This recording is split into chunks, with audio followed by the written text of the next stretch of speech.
Hi, my name's Paul Minkkinen, and I've got in the studio today Kym Bradshaw. What we're going to do is talk about some of Kym's musical history and what he's up to at the moment. There's a new project that he's been involved in called Operation Twofold, which we'll come on to, and some of his new recordings. But I thought we'd start off, Kym, just to let people know more about who you are, what you've done, and then we'll bring it into the present, if that's okay. That's fine. I'm aware of the band The Saints, who are an Australian band, who I think decided it wasn't really happening for you in Australia, and you kind of, I think you launched a single or something, mail order, wasn't it? Well, actually, we just printed off 500 vinyl copies, and we sent them to the UK, and that was picked up in the UK by Sounds and people like Rough Trade,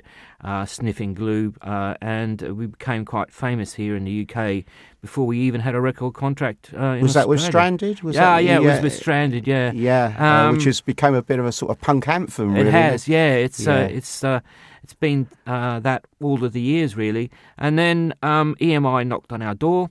And we said, well, right then, we'll sign up. So next thing, we're on a plane to London, and we did a tour of England and Europe, and we did Top of the Pops. Yeah, I mean, with Top of the Pops, I mean, because I think you did This Perfect Day, didn't you? That's right. That was one of the other hits you had, and I was looking at some of your song titles, and a wonderful track title, "Erotic Neurotic," was one of yours. Yeah, that was banned by the Australian Broadcasting Commission. They wouldn't let us play it on the television, but So really, that was the kind of advent of the punk era in this country. But I think it was true to say that you weren't a punk band in inverted commas, but I think there were a lot of talented bands out there at that time that kind of, I don't say jumped on the bandwagon, but they used it as a vehicle to promote their music. I don't know if you'd agree with that. Possibly. I'm thinking of Generation X, who were just, pretty boys, really. Billy Idol, wasn't it? Billy Idol, yeah. I always felt they were a bit contrived. Yeah, they were. With the emulating the Elvis curly upper lip. Yeah. I mean, they were just a plastic band. I mean, in a way, the Sex Pistols were a plastic band. I think they were, but I think John Lydon had talent beneath it all. I mean, if you listen to some of the work he's done in recent years, I think there's no doubt about it. The man is a kind of, but I think unfortunately with Malcolm McLaren, as you say, it was a bit punk X Factor, really, wasn't it? But there we go. It was. But, the genuine articles were The Clash and The Captain. Okay. With The Saints, I mean, I think it all kind of died a death with you, and I think because was it Chris Bailey who was kind of the front man in the band? Yeah, I mean, the atmosphere within the band was fairly toxic. And it was, quite unpleasant.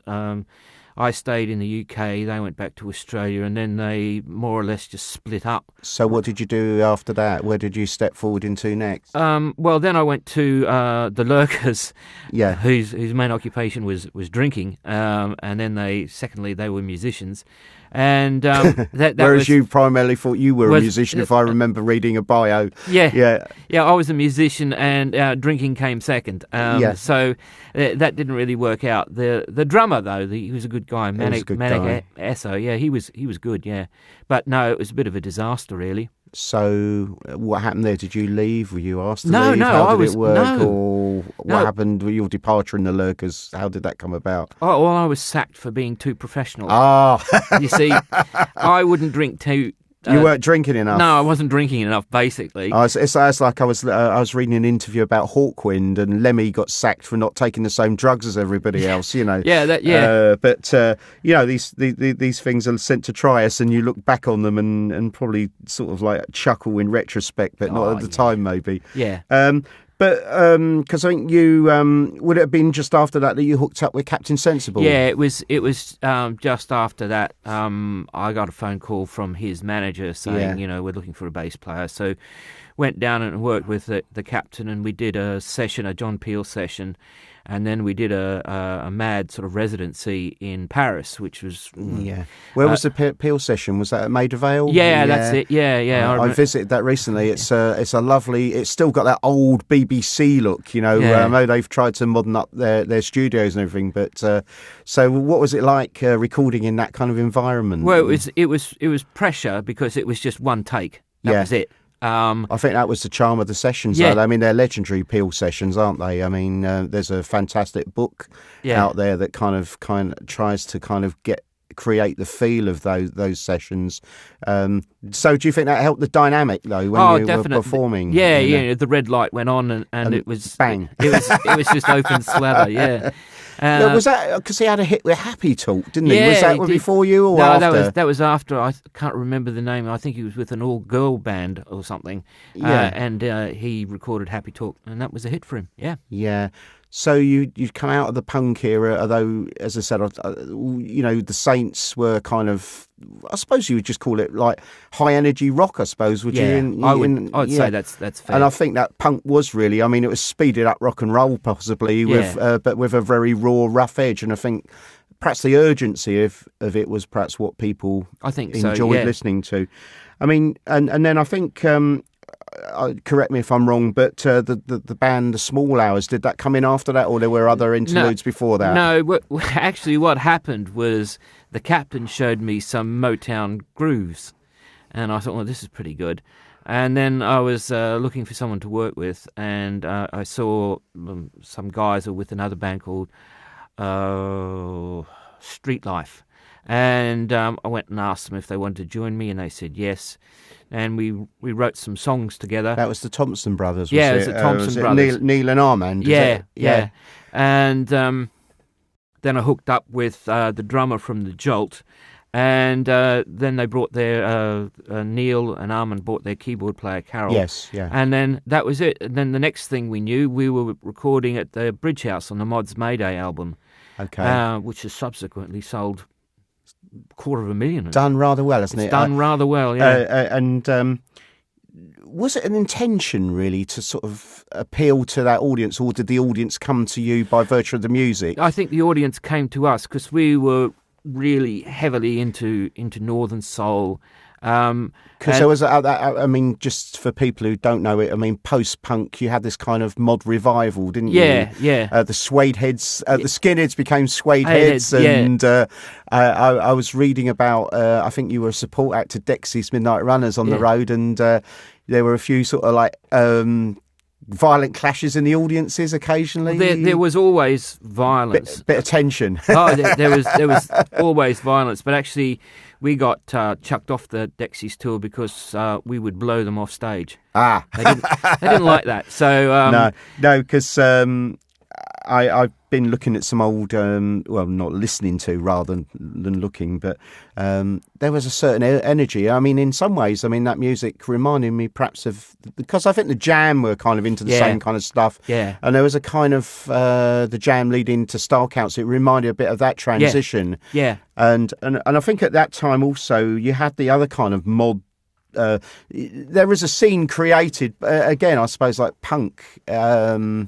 You know, it became something, and there was this kind of mod kind of revival. And I'm thinking of bands like Secret Affair, Merton Parkers, the Lambrettas. Yeah, I was always one of those. It was it Secret Affair or something? No, it wasn't. One of them had a single called "You Need Wheels," and it had a. Oh, that was the Merton Parkers. Yeah. They had the fantastic line of "You need wheels if you want to make deals. You need a tyre if you want to get higher." But.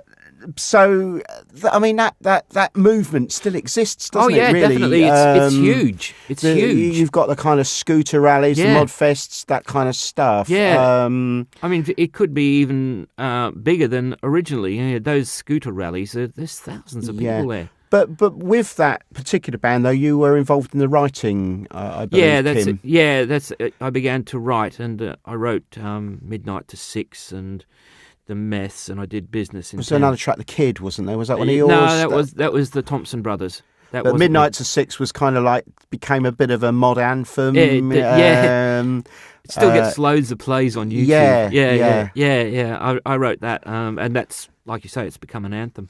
Yeah. I mean, turning things full circle. I mean, basically, the Small Hours, various recorded works and live recordings and that. I think they've been put together on a compilation. Yeah, that came out on Detour Records, and that sold thousands. Yeah, it's doing. It got sort of really good critical acclaim as well. So and I thought, I can still write songs.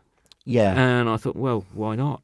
Because I mean, that's coming full circle to more recently. But I mean, post the Small Hours, what happened?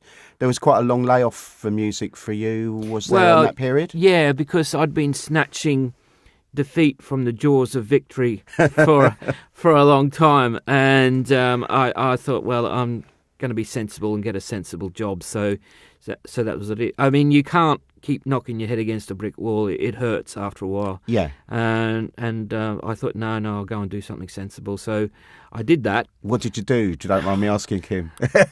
Own up. Oh, no. My credibility will be blown. No, not in this day and age. You've got football managers at the moment who are ex-City traders. Oh, really? So I think if you spill the beans, I don't think there's any disrespect in this day and age. Well, let's just say I had a sort of a successful career in the square mile in London. Okay, we'll leave it at that. We'll leave it at that. But that's more I've squeezed out of you than perhaps others have done in the past. Because you did an interview with the BBC, didn't you? Yeah, that's a while it. Yeah, back, and as I said, we all have to pay the bills, but we can still have the passion for music. Exactly, I think at the end of the day, and I think there's a different mindset as to how people go about being musicians and what they do. I don't know if you agree. Yeah, I do agree. It's completely changed now. I mean, personally, I do it because I love it. Yeah, I'm not doing it to make money. When you were actually sort of in the square mile, which we'll leave at that. Did you continue to sort of play music privately, and or did you kind of just turn your back on playing and writing? Was it always there? No, I didn't pick up a musical instrument for about 25 years. I just refused to even touch one. Yeah. That didn't stop me listening to music, but I refused, to almost even look at a musical instrument. I just had enough, really.